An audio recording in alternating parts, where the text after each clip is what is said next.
কুরবানির ইতিহাস হযরত ইব্রাহিম আলাইহিস সালাম এবং তার ছেলে ইসমাইল আলাইহিস সালাম থেকে শুরু। ইব্রাহিম আলাইহিস সালামের একমাত্র ছেলে ইসমাইল ইসলাম ছিলেন তখন। কুরবানির ঘটনার সময় ইব্রাহিমের একমাত্র ছেলে ছিলেন। দ্বিতীয় ছেলের জন্ম হয়েছে কুরবানির ঘটনার পরে। যখন আল্লাহ কুরবানির হুকুম দিলেন তখন ইব্রাহিমের একমাত্র ছেলে ছিলেন হযরত ইসমাইল আলাইহিস সালাম। কোনো ঐতিহাসিক বিবরণ মতে তখন তার বয়স ছিল 14 বৎসর। বাবার একমাত্র ছেলের যখন 14 বৎসর বয়স হয় তখন বাবা এই ছেলেকে নিয়ে ভবিষ্যৎ জীবনের অনেক স্বপ্ন দেখে। ছেলের ভবিষ্যতে অনেক কিছু করবে, অনেক কিছু সুনাম, অনেক কিছু অর্জন হবে এই ছেলের মাধ্যমে। বাবার ঠিক এই স্বপ্ন দেখার মুহূর্তে আল্লাহ পাক রব্বুল আলামিন হযরত ইব্রাহিম আলাইহিস সালামকে স্বপ্ন দেখাইলেন।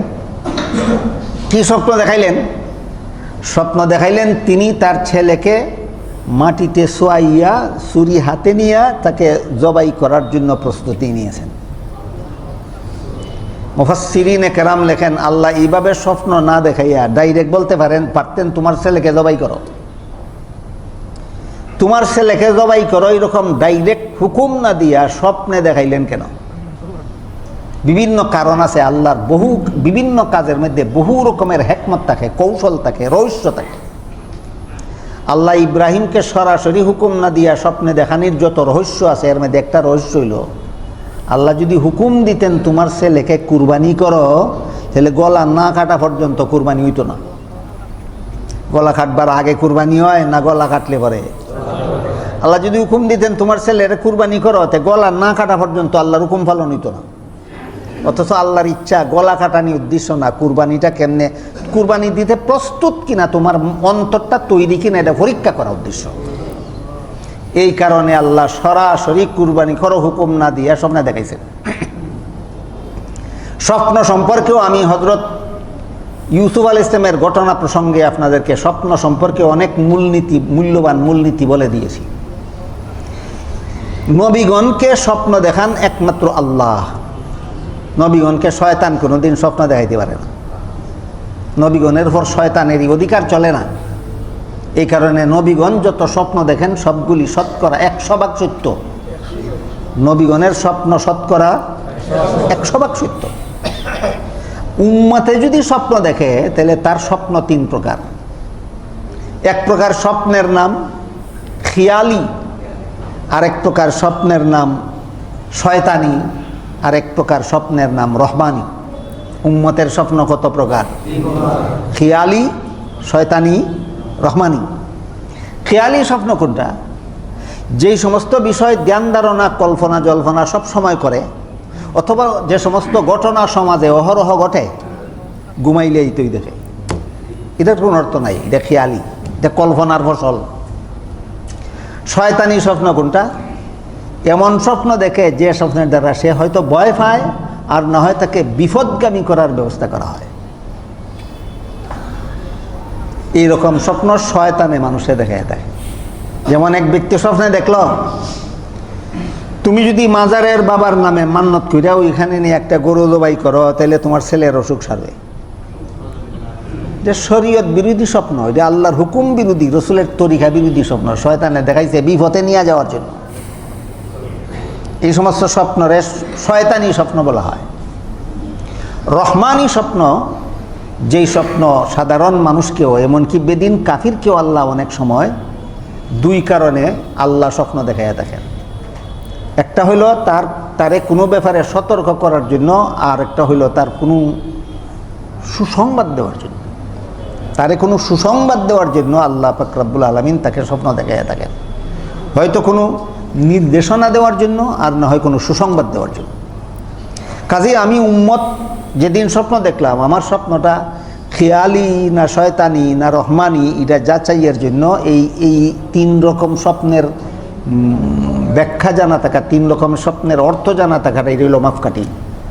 সমাজে অহরহ যে সমস্ত ঘটনা ঘটে, যে সমস্ত বিষয় নিয়ে আমি সদা কল্পনা জল্পনা করি, ঘুমায় যদি এটাই দেখি এটা খেয়ালি স্বপ্ন হবে, এটা কাল্পনিক স্বপ্ন।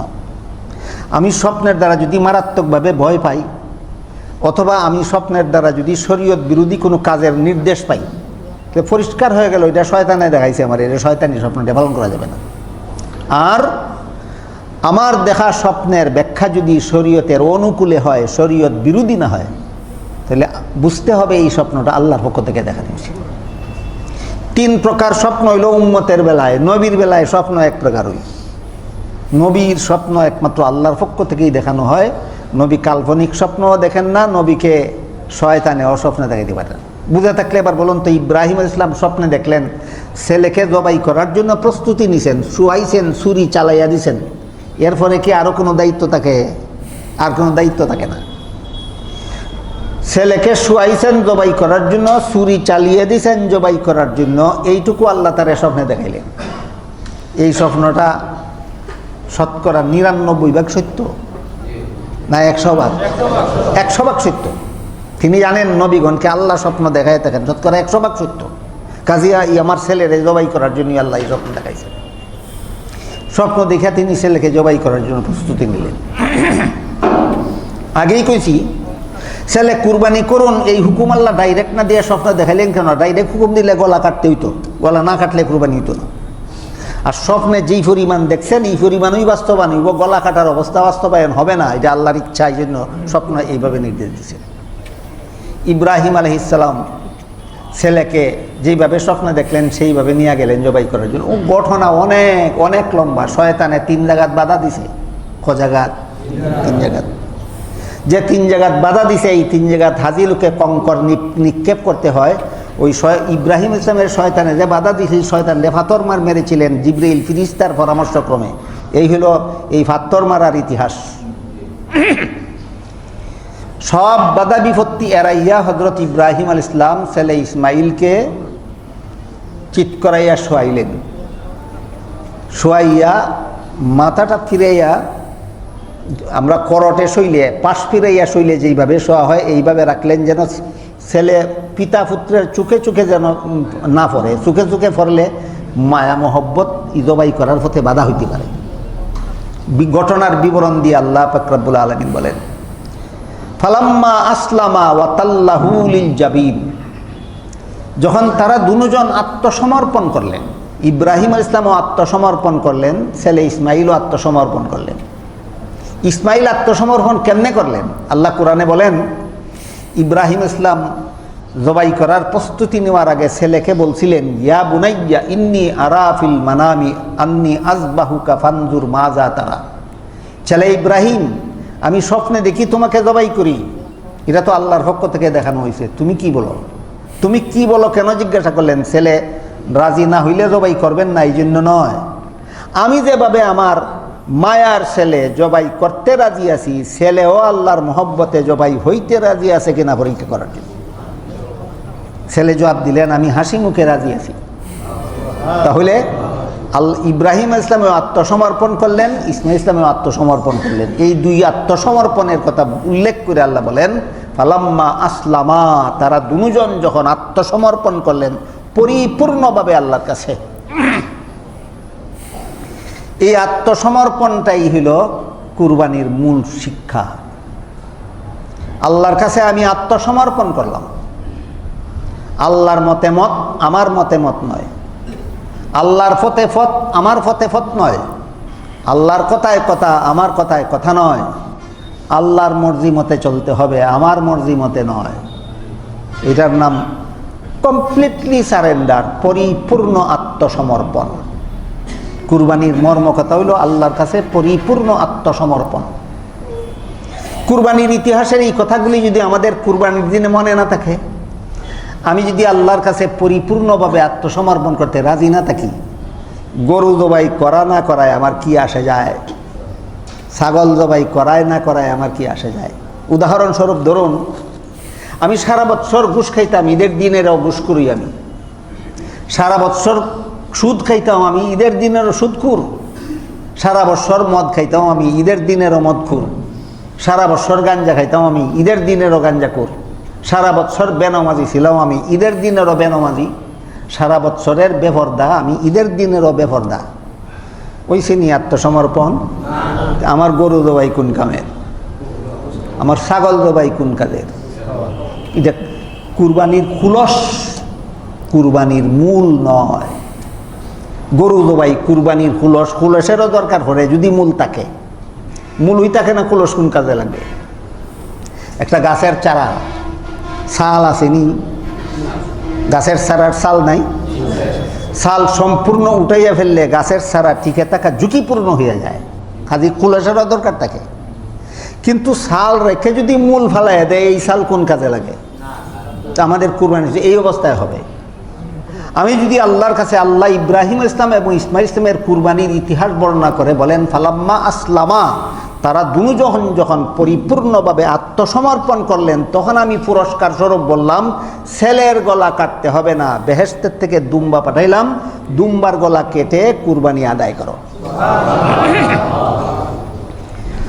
তা আল্লাহ যে আমাদের দুম্বা জবাইয়ের দ্বারা কুরবানি কবুল করবেন, ছাগল জবাইয়ের দ্বারা কুরবানি কবুল করবেন, ভেড়া জবাইয়ের দ্বারা, গরু জবাইয়ের দ্বারা, মহিষ জবাইয়ের দ্বারা, উট জবাইয়ের দ্বারা কুরবানি কবুল করবেন।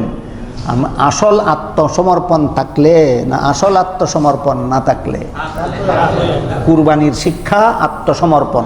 যে ব্যক্তি পরিপূর্ণভাবে আল্লাহর কাছে আত্মসমর্পণ করতে পারে, আল্লাহ তার অতীত জীবনের সব গুনাহ মাফ করে দেন। কুরবানিটাও মুসলমানদের জন্য আনন্দের উপলক্ষ। এই দিন ঈদুল আজহার দ্বিতীয় উপলক্ষ আনন্দের হইল এই কুরবানি। ইব্রাহিম আলাইহিস সালাম যেমনভাবে মায়ার ছেলে, মহব্বতের ছেলের মহব্বত বিসর্জন দিতে প্রস্তুত ছিলেন, আমরাও যদি যে গুনার প্রতি মন আমার আকৃষ্ট, এই গুনাহ যদি বিসর্জন দিতে প্রস্তুত থাকি, তাহলে ইব্রাহিমের বিসর্জন আর আমার বিসর্জনে একটা সামঞ্জস্য আছে। আমার বিসর্জনটা ইব্রাহিমের বিসর্জনের মতো। ইসমাইল ইসলাম যেমন নিজের প্রাণ বিসর্জন দিতে প্রস্তুত ছিলেন, একটা মানুষের কাছে নিজের প্রাণের চেয়ে বেশি মায়ার জিনিস আর কি হইতে পারে? তিনি যেভাবে নিজের প্রাণ বিসর্জন দিতে প্রস্তুত ছিলেন, আমিও যদি আমার গুনার প্রতি যে আমার মনে আকর্ষণ আছে, সেটা যদি বিসর্জন দিতে প্রস্তুত থাকি, তাহলে আমার কুরবানি ইব্রাহিমের কুরবানির সাথে সামঞ্জস্যপূর্ণ, আমার কুরবানি ইসমাইলের কুরবানির সাথে সামঞ্জস্যপূর্ণ। তাদের কুরবানি আল্লাহর কাছে যেমনভাবে কবুল হয়েছিল, আমার কুরবানিও আল্লাহর কাছে তেমনভাবে কবুল। কুরবানি কবুল হওয়ার দ্বারা জীবনের সব গুনাহ মাফ হয়ে যায়। তাই আল্লাহ বলেন, ফালাম্মা আসলামা ওয়া তাল্লাহু লিল জাবিন নাদাইনাহু আইয়া ইব্রাহিম কাদ সাদ্দাকতার রুইয়া। তুমি স্বপ্নে যে হুকুম পাইছো, এই হুকুম পালন হয়ে গেছে। স্বপ্নে গলা কাটার হুকুম পাইছেন না, স্বপ্নে ছুরি চালানির হুকুম পাইছেন, আদায় হইয়া গেছে। গলা কাটা আমার উদ্দেশ্য না, তোমারে পরীক্ষা করা উদ্দেশ্য, তুমি পরীক্ষায় পাস করে ফেলেছ। এই বিষয়টাই আল্লাহ পাক রব্বুল আলামিন অন্য আয়াতে আল্লাহর ভাষায় বলেন, লাই ইয়ানালাল্লাহা লুহুমুহা ওয়ালা দিমাউহা ওয়ালাকিন ইয়ানালুহুত তাকওয়া মিনকুম। তোমরা যে কুরবানির জন্তু জবাই করো, এই জন্তুর রক্ত আল্লাহ নেন না, গোশত আল্লাহ নেন না। রক্ত মাটিতে পড়ে যায়, তোমরা গোশত তোমরা নিজেরাই খাও। একটা জিনিস লক্ষ্য করার ব্যাপার, আমি লক্ষ টাকার গরু কুরবানি দিলাম, জবাই করলাম, রক্ত মাটিতে পড়ে গেল, গোশত নিজেরাই ভাগ বাটোয়ারা করে খাইলাম, আল্লাহর নামে কি দিলাম? এখানে প্রশ্ন জাগা উচিত, আমি আল্লাহর নামে কি দিলাম? 5,000 টাকা পকেটে নিয়ে আসছিলেন, মসজিদের ফান্ডে দিয়া গেলেন আল্লাহর নামে, আপনার পকেটে রইল না। 1 লাখ টাকার গরু কুরবানি দিলেন, আপনার ডেগে আছে, আপনার ফেটে আছে, আপনার ফ্রিজে আছে, আল্লাহর নামে কোনটা দিলেন? এই বিষয়টা বর্ণনা করে আল্লাহ বলেন, লাই ইয়ানালাল্লাহা লুহুমুহা ওয়ালা দিমাউহা ওয়ালাকিন ইয়ানালুহুত তাকওয়া মিনকুম। যেমনভাবে ইসমাইলের গলা কাটা আল্লাহর উদ্দেশ্য ছিল না, আল্লাহকে খুশি করার জন্য গলা কাটতে রাজি কিনা পরীক্ষা করা উদ্দেশ্য ছিল, ঠিক তেমনিভাবে তোমাদের গোশত আল্লাহকে দিয়া দিবে, এটা আল্লাহর উদ্দেশ্য না। তোমরা অন্তরে তাকওয়া হাসিল করো কুরবানির উসিলায়, এটা হইল আল্লাহর উদ্দেশ্য। কুরবানির উদ্দেশ্য হইল তাকওয়া হাসিল করো। 1 লাখ টাকার গরু যদি আল্লাহর নামে দিতে পারি, তাহলে আমার গুনার কাজের আকর্ষণ যে মনে আছে, এটা আমি ছাড়তে পারবো না কেন? কুরবানি দেওয়ার জন্য যদি 1 লাখ টাকার মায়া ছাড়তে পারি, তাহলে গুনার প্রতি যে মনের আকর্ষণ আছে, সেটা ছাড়তে পারবো না কেন? এটা হলো কুরবানির শিক্ষা, এটা আল্লাহর আসল উদ্দেশ্য। কাজেই কুরবানি আমরা যারা করব, অথবা যাদের কুরবানি করার তৌফিক নাই, আমাদের মনে রাখতে হবে যে আল্লাহ আমাদের এই কুরবানির গরুর গোশত আল্লাহ নেন না, আমাদের অন্তরের তাকওয়াটা আল্লাহ চান। কাজেই এখন বোঝা দরকার তাকওয়া জিনিসটা কি। কুরবানির মাধ্যমে আল্লাহ আমার অন্তরের তাকওয়া চান। এই তাকওয়া জিনিসটা কি? আমি অতীতে একাধিকবার আপনাদেরকে বলেছি তাকওয়া জিনিসটা কি। মুফাসসিরিন কেরাম তাফসীরের কিতাবে লিখেছেন, হযরত উবাই ইবনে কাব রাদিয়াল্লাহু আনহু নামের বিশিষ্ট সাহাবী, ওনাকে হযরত উমর ফারুক রাদিয়াল্লাহু তাআলা আনহু জিজ্ঞাসা করেছিলেন তাকওয়া জিনিসটা কি। উমরে উবাইকে জিজ্ঞাসা করলেন তাকওয়া জিনিসটা কি। আল্লাহ যে বললেন তোমরা কুরবানির গোশত আমি চাই না, তোমাদের অন্তরের তাকওয়া চাই। এই কথার থেকে আসলো তাকওয়ার ব্যাপারটা। আল্লাহ বলেন তোমাদের কুরবানির জন্তুর গোশত আমি চাই না, আমি তোমাদের তাকওয়া চাই। তাকওয়া জিনিসটা কি? উমর রাদিয়াল্লাহু আনহু উবাই ইবনে কাব রাদিয়াল্লাহু আনহুকে জিজ্ঞাসা করলেন তাকওয়া জিনিসটা কি। উবাইয়ে উমরের সুজা জবাব না দিয়া পাল্টা প্রশ্ন করলেন, যেই জঙ্গল কাঁটাদার গাছে ভরা এমন কোনো জঙ্গল আপনি দেখছেন কিনা? উমর বলেন দেখছি। উবাই জিজ্ঞাসা করলেন কাঁটাদার গাছে ভরা জঙ্গল দিয়ে আপনি গেছেন কিনা কোনোদিন? উমর বলেন গেছি। উবাই জিজ্ঞাসা করলেন যেই জঙ্গল কাঁটাদার গাছে ভরা এমন জঙ্গল দিয়ে আপনি গেলেন কিভাবে? উমর বলেন এমনভাবে শরীর কাপড় সামলে গিয়েছি যেন কোনো কাঁটা আমার গায়ে না লাগে। তখন উবাই বলেন এইটার নামই তাকওয়া। এর অর্থ হইল গোটা দুনিয়াটা হইল হাজারো রকমের গুনার কাঁটাদার গাছের জঙ্গল। দুনিয়াটা গুনার কাঁটাদার গাছে ভরা, কত রকমের গুনার জঙ্গল যে দুনিয়া। এই গুনার বিবরণ দিয়া সারা দিনে সারা রাইতে শেষ করা যাবে না। কেউ ছোট গুনাহ করি, কেউ বড় গুনাহ করি, কেউ প্রকাশ্যে গুনাহ করি, কেউ গোপনে গুনাহ করি, কেউ এমন গুনাহ করি যেই গুনাহকে গুনাহই মনে করি না। সবচেয়ে বড় দুঃখজনক ব্যাপার হইল বর্তমান সমাজে এমন কতগুলি গুনাহ চালু হয়েছে যেই গুনাহগুলিরে বন্দায় গুনাহই মনে করে না। তওবা কোন সময় করবো আর মাফ করাইব কোন সময়, আর আল্লাহর নামে বিসর্জন দিব কোন সময়, আর কুরবানির শিক্ষা হাসিল করব কোন সময়। যে সমস্ত গুনারে বর্তমান সমাজে মানুষ গুনাহই মনে করে না, এর মধ্যে একটা গুনাহ হইল বেপরদা চলা, একটা গুনাহ হইল গান বাজনা, একটা গুনাহ হইল মানুষ পশুর ছবি গড় লটকাইয়া রাখা অথবা মোবাইলে সংরক্ষণ করে রাখা। মানুষের ছবি, জীব জানোয়ারের ছবি মোবাইলে সংরক্ষণ করে রাখা বিনা দরকারে, বিলাসিতার জন্য। হাদিস শরীফে রাসূল করিম সাল্লাল্লাহু আলাইহি ওয়াসাল্লাম বলেন যেই ঘরে বিলাসিতার কুত্তা থাকে আর যেই ঘরে বিলাসিতার ছবি থাকে সেই ঘরে রহমতের ফিরিস্তা কিয়ামত পর্যন্ত প্রবেশ করবেন না। যারা ঘরে ছবি লটকাইলে আছে এরা এটা গুনার কাজ। এটা যে গুনাহ, এটা গুনাহ মনেই করে না। যাদের মোবাইলের মধ্যে ছবি সংরক্ষিত আছে এটা গুনাহ মনেই করে না। যারা গান বাজনা শোনে এটা গুনাহ মনেই করে না। যারা বেপরদা চলে এরা গুনারে গুনাহ মনেই করে না। আরও কিছু গুনাহ এমন আছে যেগুলি যে গুনাহ মনে করে না তো করেই না, এটা যে গুনাহ তারা বোঝানিও দেয় না। যেমন সারাদিন মসজিদের বাইরে কাজ করলো, দুপুরের সময় মসজিদ হইয়া মসজিদের ফ্যান চালাইয়া মসজিদের ফ্যানের নিচে শুয়ে রইল, কার বিল যায় আর কে আরাম করে? কি অধিকার তোমার? গুনাহ কিনা গুনাহ না? মনেই করে না। আর একটা উদাহরণ, সহজ উদাহরণ, মসজিদের হাউজে উজু করতে আসলো, মসজিদের তবিলের পয়সা খরচ কিরা মসজিদের পানি আনা হচ্ছে উজু করার জন্য। মসজিদের পানি দিয়ে যদি অন্য কিছু দেয়, মসজিদের হাউজের পানি দিয়ে যদি নিজের কাপড় দেয়, মসজিদের হাউজের পানি দিয়ে যদি গোসল করে, মসজিদের পানির হাউজের পানি সাইডে দিয়ে যদি দাঁত মাজে, এদিক দিয়ে দাঁত মাজতেই আছে আর এই দিক দিয়ে টেপের পানি ভরতেই আছে। তোমার বাপের পয়সা না মসজিদের পয়সা? সব না গুনাহ? কে কারে বুঝাইবে? বর্তমান জমানার বেশিরভাগ মানুষ ওগুলোই 3.5 হাত, কে কার কথা নিত আর কে কার বুঝ নিত? আমি কম বুঝিনি তোমার থেকে। একদিনের ঘটনা আপনারা একটা করি।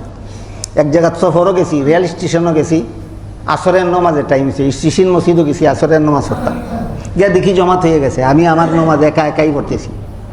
আমার পাশে একটা লোক ইয়া দাঁড়াইছে নমাজ পড়তে, সে তার নমাজ পড়ে। আমি 1 রাকাত পড়তে পড়তে তার 4 রাকাত শেষ। রুকুত যে যায় আঁটুর মধ্যে দুই আড্ডা দুইটা গসাই দেয় সেজদার জায়গা, আর ফিরত আয় না। আর সেজদার গিয়া সেজদার জায়গার থেকে তুলে না, মাথাটা 2 আঙ্গুল ওটাই আবার দপ্পরে ছেড়ে দেয়। এইভাবে নমাজ ফিরে সাইডা ইচ্ছা মতো বইয়া তসবিহ হয়। তসবি পড়তে পড়তে আমি আরো 3 রাকাত পড়ছি। আমার 1 রাকাত নামাজ পড়তে সে 4 রাকাত নামাজ পড়ছে, আর তসবি পড়তে পড়তে আমি বাকি 3 রাকাত পড়ছি। সালাম ফিরে কইলাম, মিয়া সাহেব আপনি মনে কিছু না নিলে যদি অবসর থাকেন তাহলে একটা কথা বলবো। কখনো না, আমি তো অবসর হই, আমার তো কোনো কাম কাজ নাই। আমি কইলাম, মিয়া সাহেব নমাজের মধ্যে রুকুর থেকে সোজা হইয়া দাঁড়ানি ওয়াজিব, নাইলে নমাজ হয় না।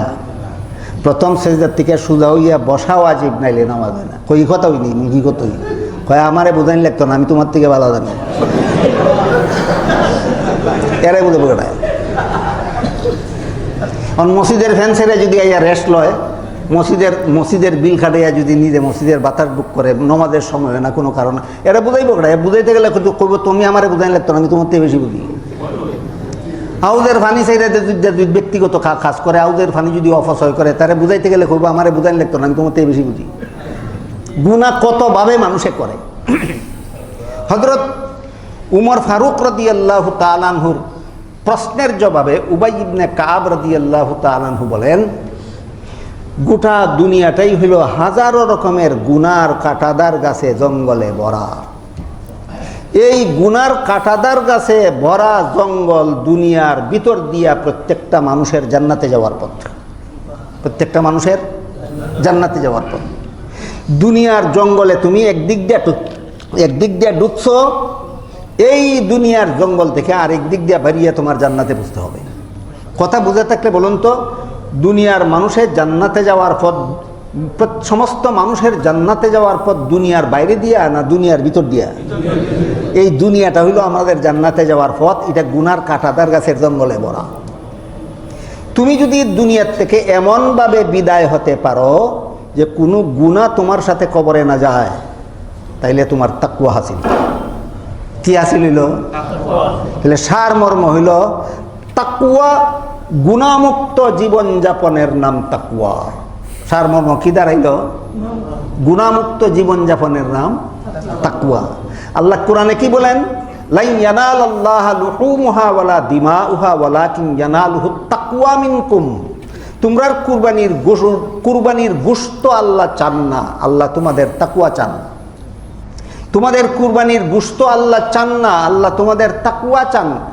এতক্ষণে আমি আশা করি আপনারা বলতে পারবেন, আল্লাহ যে আমাদের কাছে তাকওয়া চান, এই জিনিসটা কি?